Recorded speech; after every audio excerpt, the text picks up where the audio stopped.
Hi, today I'm for the ALCATEL 3T10 and I'll show you how to install iPhone keyboard on this device. So first let's open the Play Store application and then in the search pool under green Apple keyboard. And now we should get this application. That's why tap to install and wait a couple of seconds while this application downloading and then installing on your device.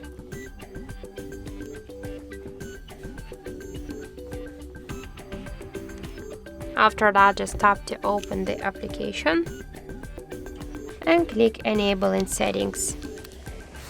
Now near green Apple keyboard switcher, tap once on the switcher and tap twice to OK. Then click to go back and click to switch input methods. And after that, switch your current keyboard to the English United States keyboard.